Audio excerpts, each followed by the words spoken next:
Hey guys, welcome back to my new video. आज के video में हम लोग पढ़ेंगे इन ट्रांजिटिव वर्ब्स के बारे में। कल वाले वीडियो में हम लोग पढ़ा था ट्रांजिटिव वर्ब्स के बारे में, जो कि देखिए हम लोग ना मेन वर्ब्स के अंदर जा करके पढ़े। मेन वर्ब्स मोटा मोटी हम लोग जानते थे ऊपर से कि हाँ मेन वर्ब्स कुछ होता है। स्ट्रक्चर जो हम लोग देखते हैं, बोला जाता है इंग्लिश बोलो या लिखो तो सब्जेक्ट आएगा, हेल्पिंग वर्ब रहेगा या मेन वर्ब रहेगा, फिर ऑब्जेक्ट रहेगा, अदर वर्ड रहेगा। ठीक है, तो उसी का हम लोग मेन वर्ब जो हम लोग तो समझ जाते, उसका डीप में गए तो एक्शन वर्ब मिला। ठीक है, फिर लिंकिंग वर्ब के बारे में हम लोगों ने पढ़ा। फिर जाके क्या, कल हम लोगों ने पढ़ा था ट्रांजिटिव वर्ब्स के बारे में। अभी हम लोग इन ट्रांजिटिव वर्ब्स के बारे में पता चलेंगे। देखिए इन ट्रांजिटिव वर्ब्स जो है ना, ये क्या अपोजिट हो जाएगा किसका, ट्रांजिटिव वर्ब्स का। उसमें क्या था ना, डायरेक्ट एक ऑब्जेक्ट का जरूरत पड़ता था। ठीक है, ठीक है, यहाँ पे क्या है, उल्टा है। यहाँ पे डायरेक्ट ऑब्जेक्ट का जरूरत नहीं पड़ेगा। जैसे देखिए हम लोग समझते हैं, intransitive verbs are verbs that do not take a direct object। देखिए क्या बोला, ट्रांजिटिव वर्ब्स ऐसा वर्ब्स होता है जो डायरेक्ट क्या है, ये डायरेक्ट ऑब्जेक्ट नहीं लेता। ठीक है, दे टिपिकली एक्सप्रेस, आमतौर पे क्या एक्सप्रेस करता है, एन एक्शन, एक एक्शन को या फिर एक कंडीशन, स्टेट जो होता है ना, स्थिति अवस्था को, that does not require an object to complete its meaning. मतलब कि देखिए ये एक्शन या फिर ये स्थिति को जो क्या करता है ना, एक्सप्रेस करता है, तो वहां पे क्या होता है, एक ऑब्जेक्ट का जरूरत नहीं होता है। समझ गए ये चीज हम लोग। अब चलिए एग्जांपल्स के थ्रू समझते हैं ताकि और अच्छे से डीप में समझ में आ जाए। बेसिकली आपको नहीं भी अगर एग्जांपल देखिएगा ना, आप इतना समझ लीजिए कि वहां पे क्या है, इन ट्रांजिटिव वर्ब्स में डायरेक्ट ऑब्जेक्ट मेंशन नहीं रहेगा, और जहां पे क्या है डायरेक्ट ऑब्जेक्ट मेंशन रहेगा एक्शन के बाद। जो एक्शन हो रहा होगा, मतलब ऑब्जेक्ट रिसीव करता है ना, एक्शन जो एक्शन होता है किस पे होता है, ऑब्जेक्ट पे होता है। अगर वो मेंशन होगा तो ट्रांजिटिव, और नहीं होगा तो इंट्रांजिटिव। और कैसे कुछ कॉमन वोकेबलरी मतलब वर्ब्स भी होते हैं जो ना स्पेशली वही होता है कि उसके बाद कोई आपको ऑब्जेक्ट लगाने का जरूरत है ही नहीं। ठीक है, तो हम लोग देखेंगे। जैसे देखिए लाफ, लाफ क्या है ना, आप लाफ में नहीं भी लगाइएगा ना आप ऑब्जेक्ट, तो ये बना मतलब काम कर जाएगा। ये ज्यादा रिक्वायर करता ही नहीं डायरेक्ट ऑब्जेक्ट वगैरह को। हाँ, इडियोमैटिक एक्सप्रेशन होगा, जबरदस्ती का जो बना दिया जाता है ना, जो कि आप सेंटेंस से नहीं बोल पाते हो, मतलब टेंस से नहीं बोल पाते हो, उसमें मिलेगा। ऐसा नहीं कि नहीं मिलेगा, लेकिन ज्यादातर केसेस जो होते हैं उसमें लाफ जो ऐसा वर्ड है, लाफ है, क्राई है, स्लीप है, ठीक है, फिर जाके अराइव है। तो ये सब के बाद देखिएगा आपको ना एक्स्ट्रा चीज लगाने का मतलब ऑब्जेक्ट लगाने का जरूरत वहां पे नहीं पड़ता। जैसे कि लाफ, सी लाव। अब देखिए लाफ क्या है ना, ये बेस फॉर्म है। बेस फॉर्म मतलब कि आप समझ लीजिए V1 पे है। ठीक है, V1 पे है और ये V2 पे आ गया। ठीक है, सी लाव मतलब पास्ट का बात करिए, वह हंसी, सी लाव वो हंसी। यहाँ पे कोई ऑब्जेक्ट लग रहा है, ये लाफ के बाद कोई ऑब्जेक्ट है, एक्स्ट्रा चीज कुछ नहीं है। तो ये हम लोगों का जो वर्ब है ये क्या हो जाएगा, इंट्रांजिटिव वर्ब्स आ जाएगा। क्राई, क्राई क्या, द बेबी क्राइड, बच्चा रोया, बच्चा रोया। यहाँ पे भी क्या, क्राइड जो वर्ब है V2 में है, पहला सेकंड फॉर्म का बात हुआ, और इसके बाद कुछ आगे है कोई ऑब्जेक्ट नहीं, तो ये क्या है हम लोगों का इंट्रांजिटिव वर्ब्स आ जाएगा। स्लीप, स्लीप ठीक है, ये क्या है V1 में है। ठीक है, और ये क्या है V2 में है, सेकंड फॉर्म में। तो देखिए स्लेप्ट क्या हो गया, ही स्लेप्ट मतलब वह सो गया या फिर वह सोया, पास्ट का सेंस देगा। इसके बाद कुछ है नहीं ना है।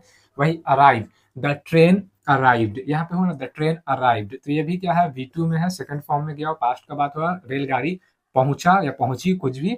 और यहाँ पे देखिए आगे में कुछ है नहीं है, तो ये वाला ठीक है, अराइव्ड हो गया, क्राइड हो गया, क्राइड हो गया, लाव्ड हो गया, स्लेप्ट हो गया, ये सब क्या है ना इंट्रांजिटिव वर्ब्स है, क्योंकि इसके आगे कोई ऑब्जेक्ट नहीं है।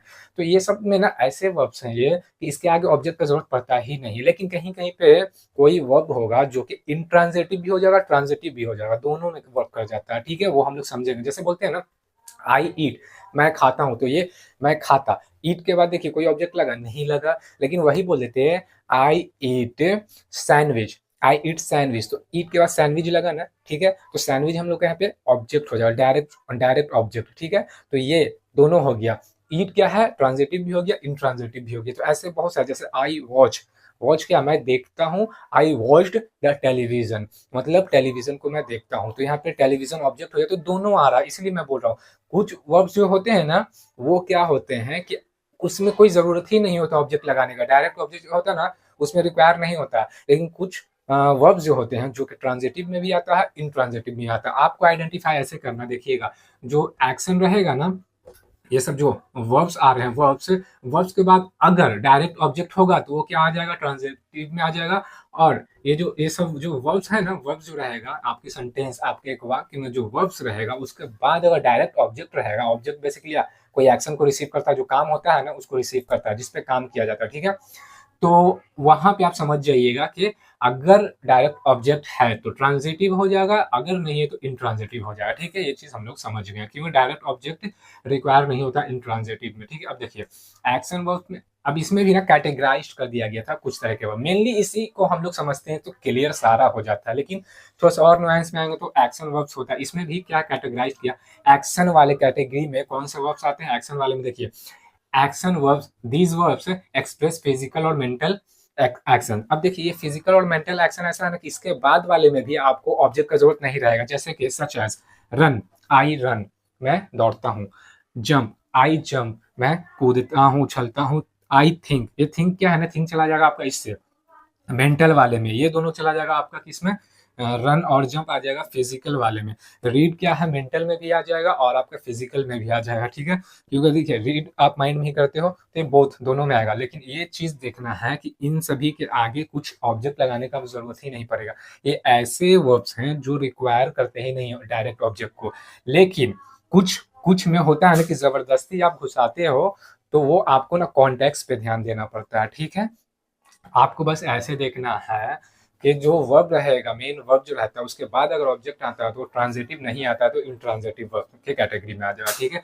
लिंकिंग वर्ब, जो कि इसके बारे में कोई उतना डिस्कस नहीं करने लगे, मैं बता देता हूँ। लिंकिंग वर्ब में जैसे लिंकिंग वर्ब आपको पता है ना, लिंकिंग वर्ब क्या करता है, कनेक्ट करता है, जोड़ता है किसको, सब्जेक्ट को और एडिशनल इन्फॉर्मेशन को, मतलब सब्जेक्ट को और प्रेडिकेट को भी हम लोग बोल सकते हैं ऐसे, ठीक है। कैसे देखिए, this verbs connect the subject to additional information, वही एक्स्ट्रा इन्फॉर्मेशन मिलता है ना जो सब्जेक्ट का, उसको कनेक्ट करता है। सच एज, उसमें बी वाले में जानते हो आप क्या क्या आता है, इज है, एम है, आर है, वाज है, वर है, ठीक है, बीन भी है, बीइंग भी है, ठीक है।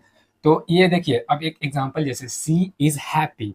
अब बोलेंगे भाई यहाँ पे तो मेन डायरेक्ट वर्ब नहीं है, तो सही है आपका बोलना भी सही, ये डायरेक्ट मेन वर्ब की तरह नहीं वर्क कर रहा है, ये क्या है ना कनेक्ट कर रहा है सब्जेक्ट को हैप्पी से, ये हैप्पी यहाँ पे जा रहा है, इसका मूड बता रहा है, वो हैप्पी के साइड है तो हैप्पी है, और ये लिंकिंग वर्ब की तरह ज्यादा काम कर रहा है। लेकिन अब अगर बोलेगा कोई तो वही है, क्या ये एडजेक्टिव है ना, तो यहाँ पे डायरेक्ट ऑब्जेक्ट नहीं है, ऐसा भी कहीं कहीं पे आता है, बस मैं आपको बताने के लिए, क्योंकि इतना कोई डिस्कस नहीं करता, मैं बता रहा हूँ कि यहाँ पे डायरेक्ट ऑब्जेक्ट है नहीं, तो आप इसको कंसीडर कर सकते हो किसके तरह, इंट्रांजिटिव में। लेकिन ज्यादातर इसको ना लिंकिंग वर्ब के थ्रू ही हम लोग जानते हैं, क्योंकि देखिए कनेक्ट करता है सब्जेक्ट को और किससे, एडजेक्टिव हो गया, नाउन हो गया, मतलब एडिशनल इन्फॉर्मेशन वगैरह, ठीक है, ये हो गया। स्टेट वर्ब, कंडीशन आपका क्या स्थिति, क्या उससे रिलेटेड वाला verb, these verbs describe A state, क्या स्थिति है उसको, और कंडीशन, सच एज कौन से वर्ब है, जैसे एग्जिस्ट है, बिलोंग है, डिपेंड है, तो ये सारे वर्ब्स है ना, इसके बाद आपको ऑब्जेक्ट का जरूरत नहीं पड़ेगा। जैसे एग्जिस्ट है तो एग्जिस्ट का क्या हो गया, बोल सकते हैं ना ही एग्जिस्ट, या फिर कुछ और भी, तो वहां पे डायरेक्ट ऑब्जेक्ट नहीं आ रहा, लेकिन जबरदस्ती इडियोमैटिक एक्सप्रेशन हो या किसी तरीके से आप कहीं पे देख लिए तो आपको घबराना नहीं है, आपको बोल देना कि हाँ भाई वो ट्रांजिटिव का पार्ट है, ये इंट्रांजिटिव का पार्ट है। तो ये है, हम लोग ट्रांजिटिव और इंट्रांजिटिव दोनों समझ गए, इससे ज्यादा कुछ है नहीं, बस वही ऑब्जेक्ट एक में आता है, एक में ऑब्जेक्ट नहीं आता है। इतने कैटेगराइजेशन पे जाइए नहीं जाइए कोई मैटर नहीं करता है, ठीक है। आपको बस वही आइडेंटिफाई करने आ जाना चाहिए, जो कि हम लोगों ने पढ़ लिया। आप चाहें तो स्क्रीनशॉट भी ले सकते हैं।